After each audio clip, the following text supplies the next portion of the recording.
здорово, народ, приветствую вас на канале Бардак Project, я Стас. И как вы поняли из названия, у нас сегодня будет обзор двух устройств, Poco F3 и iPhone 12 Pro. Касаемо Poco, нам его предоставили на безвозмездной основе, попользоваться, посмотреть, что он из себя представляет, и рассказать о нем свои впечатления и поделиться ими.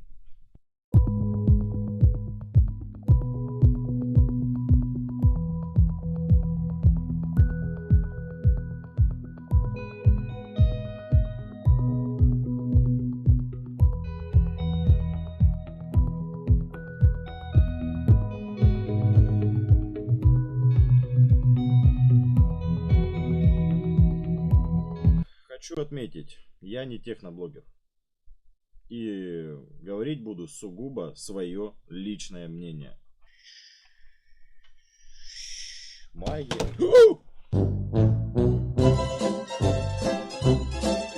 Коробка от Poco F3. И такой хуй я страдать, конечно же, не буду.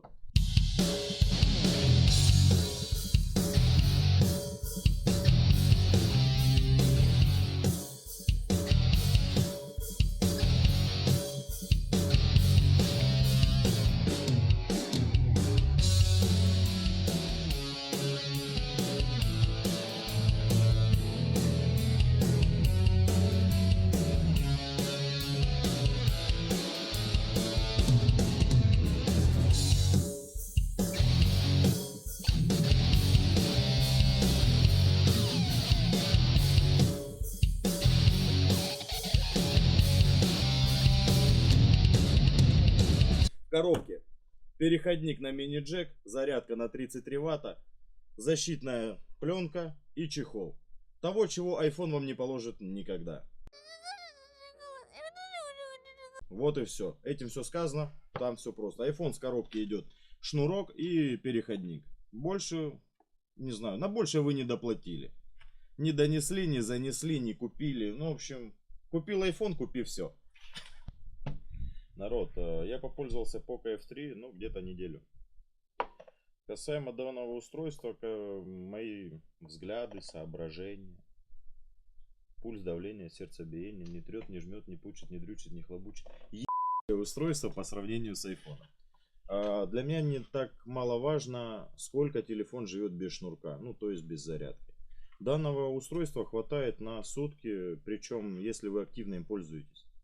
Не так, что вы его положили в карман и забыли, а отвечаете на звонки, постоянно серфите в соцсетях, интернете, что-то ищете, что-то читаете. Но самое максимально активное пользование, которое вы можете представить, это вот я пользуюсь так устройством. И данное устройство по работоспособности себя очень неплохо проявило. И немаловажно, он от своей зарядки, которая досталась вам из коробки, заряжается плюс-минус полчаса с нуля до полного. А напоминаю, здесь 5000 ампер-часов батарея, как бы достаточно большая батарея по сравнению с iPhone. Айфона хватает, плюс-минус на полдня, если им активно пользоваться. Теперь касаемо экрана. Данный экран кому-то покажется большеват, но у меня-то и руки не детские, мне достаточно удобно пользоваться большим экраном. И скругленные края, в руку ложатся поприятнее, чем iPhone. Поэтому вполне рассматриваю переход с iPhone на линейку от Xiaomi. Скорее всего, себе я буду брать что-то повыше. Либо Mi 11 Ultra, либо подожду выхода Mi 12. Mi 12 обещают наберет более миллиона баллов в Antutu. Скажем так, более производительного устройства еще никто на рынок не представил. Ждем весны, посмотрим, что они нам покажут за свои деньги.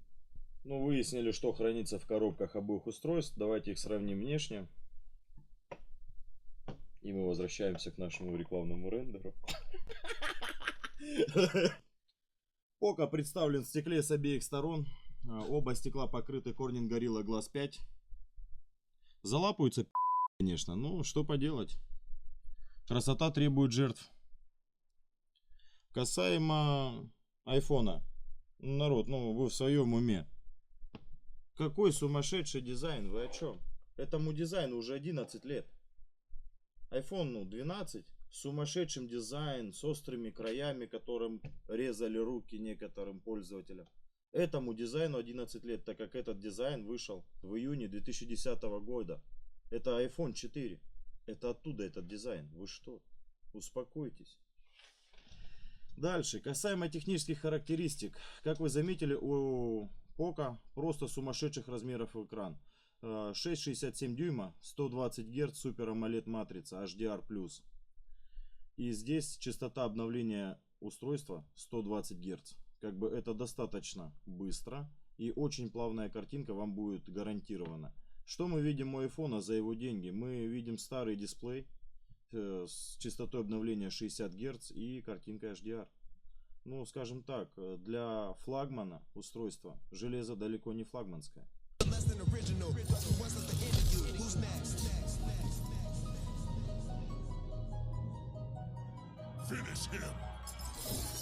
Касаемо теперь камер. Все же так ссутся за камерами. Все трясутся, все хотят камеры, камеры, камеры. Но народ, почему вы не покупаете, соответственно, своим требованиям? Хотите камеры? Покупайте устройства из списка Dixomark. Там представлены устройства, которые непосредственно топовые в данном направлении. И спешу вас разочаровать, айфона даже в топ-3 нет. Теперь сравним камеры обоих устройств. Poco, здесь 3 камеры, 48, 8 и 5. Касаемо айфона, у него 3 камеры по 12 мегапикселей и датчик лидар, который позволяет немного реализовать лучше, скажем так, съемку. Все удивятся показателями в 12 мегапикселей у айфона и почему же он все-таки неплохо фотографирует и снимает видео. Все просто, это аппаратная обработка изображения. Все, никакой магии. И опять же напоминаю, что в айфоне забрали у вас отпечаток пальца, который превосходно работает в кнопке блокировки устройства Poco F3. Пойдем дальше. За быстродействие устройства здесь отвечает Qualcomm Snapdragon 870 5G, 8-ядерный процессор. А в айфоне в 12 это Bionic 14, 6-ядерный процессор. Ну, если вы скажете, что мне говорят эти названия, процессоры, количество ядер. Народ, все просто. Открываем Antutu и смотрим, сколько баллов набрал iPhone, сколько набирает Poco. Poco набирает больше. По быстродействию устройства. Очень шустрый. Нагрузить его, чтобы он завис, затупил, залагал, как все привыкли с андроидом. Но не дождетесь. Такого уже давным-давно нет. Касаемо персонализации устройства. Здесь возможности для пользователя просто безграничны. Как вам нравится, так вы и сделаете. Ну, попробуйте настроить iPhone также. Ну, сейчас найдутся специалисты, которые мне начнут рассказывать. Вот iPhone, вот iPhone. В iPhone, чтобы персонализировать устройство, вам необходимо за это заплатить. Хотите шрифты? Плати. Хочешь иконки? Плати. Здесь это все доступно бесплатно из коробки. Думаю, более чем ясно и понятно. Внутренняя память в обоих устройствах 256 гигабайт.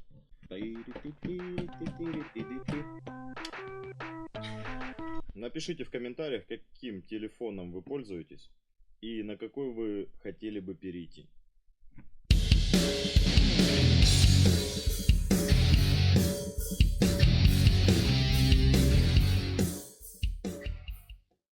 Касаемо айфона. Вот моя 12 Pro. Пользуюсь уже достаточно долго. Ну, после, скажем так, Xiaomi меня начинает раздражать сильно экран. Он очень, как объяснить вам, очень топорно скроллинг идет, прям как тормозит. И это видно, когда вы пользуетесь устройством, которое работает быстрее долгое время. И когда вы переходите на более медленное устройство. Это ярко выражено. Но опять же, iPhone справляется со своими задачами касаемо позвонить, серфинг, камера. И, кстати, вот по камере, вот даже сейчас посижу, пощелкаю. Ну, что я могу сказать? Ну, я не скажу, что iPhone сильно лучше или не лучше, хуже. Плюс-минус. Но в качестве, если будем сравнивать зум, то Xiaomi по зуму выигрывает. У него зум представлен более в лучшем аспекте, чем у iPhone. Касаемо экранов. Частота обновления Poco F3 сейчас стоит 60 Гц. Я вам открою сейчас и покажу 120. И это заметно будет более плавно. Это вы видите по более плавному скроллингу. Чего довольно-таки топорный. Ну, чтобы было более Более реалистично.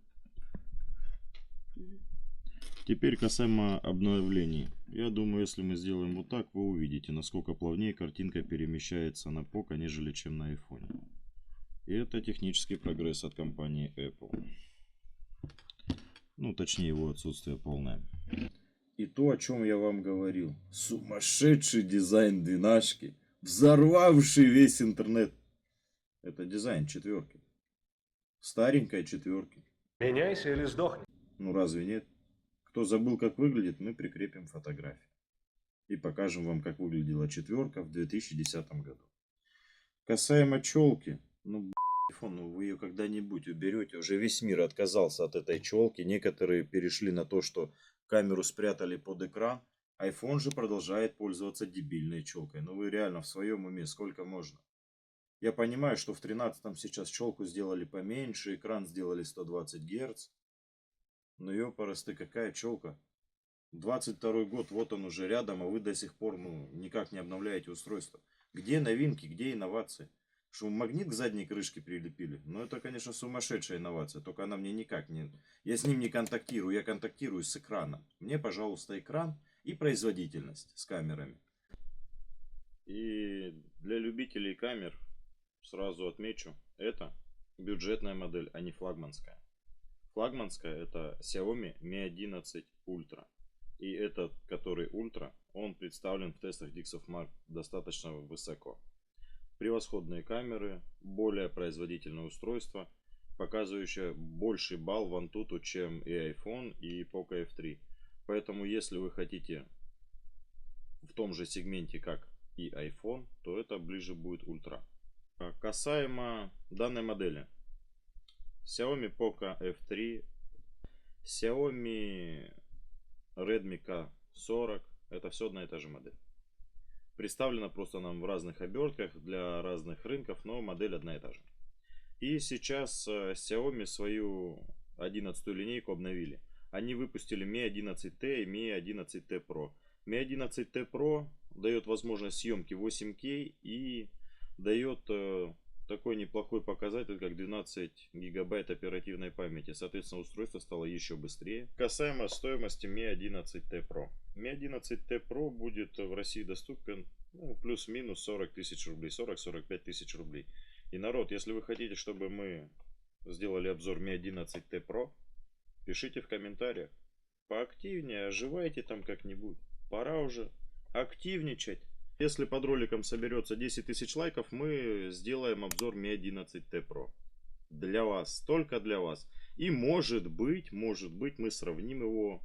А предлагайте, с чем его сравнить.